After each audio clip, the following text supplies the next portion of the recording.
probably one of my favorite times of the year, and for my family, it's about celebrating the birth of Jesus. And I know for many families, there's other traditions that you celebrate around this time. And joining me today to talk about all the above is Reverend Tommy Sunderland from Abilene Baptist Church. Thank you so much for being here. Appreciate it. Well, thank you for inviting me. Yes, and so one of the traditions that we're talking about today is your singing Christmas tree. But before we get there, I want to talk about your church in general. Tell us a little bit about it. Well, as some people know, the church is the second oldest Baptist church in Georgia. It was founded in 1774. Wow. We're older than the country. Oh my goodness. So, wow. So a lot of people don't know that. It's in the third physical location, and the other two locations are within just a mile or so.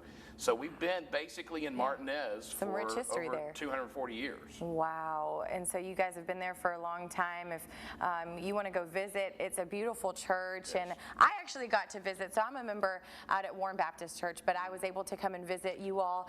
You invited me to the rehearsal, for the Singing Christmas Tree. And our attended dress rehearsal. Yes, and I absolutely enjoyed it. So talk to us about this, because many people may not know what you guys do and the tradition that you guys have with that. So talk to us about it. Well, the Singing Christmas Tree, this was number 38. Wow. Number 38. So probably older than many of your viewers. No. A few. And so it was started by Tom Albright, a minister of music at the time, and the pastor at the time.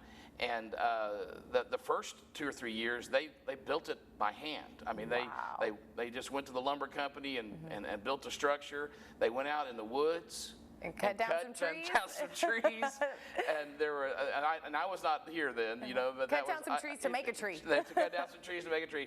And so I heard stories of spiders and sap and all that kind of stuff. So then about the year 3, there was a company out in Houston that was manufacturing these Singing Christmas tree structures and selling them to churches around. They bought one of those. Right? Yeah.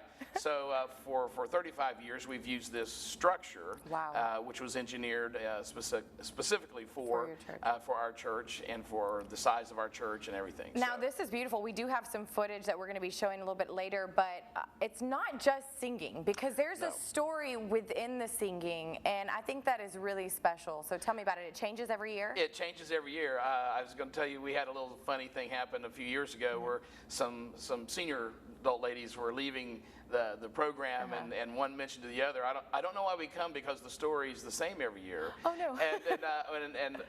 We laughed about that because yes it is and no it isn't. The story the story is the same, because Jesus was born in Bethlehem and the manger and the angels and shepherds, and then when there's kings, you know, that part never changes. That's the gospel. So that part never changes. Now, how we tell that story absolutely changes every year. Yeah, and I think it's a story that a lot of people can relate to, things that they've been through in their life. And we're so excited that we were able to go and get some footage of it, and we're going to be showing that in just a little bit. So wonderful. Thank you so much for being here and for allowing me to go and see it. Now, if you guys have any questions, need information about their church, you can go to myabilene.org. Right? Very good. All right. Thanks so much to everyone for tuning in this year for The Dish. Be sure to look out for us the first week in January. Merry Christmas, everyone. I pray and I hope that your holiday is spent with family and friends and you enjoy each other's company. And don't forget, be good and do good. Enjoy some music from the Abilene Baptist Church.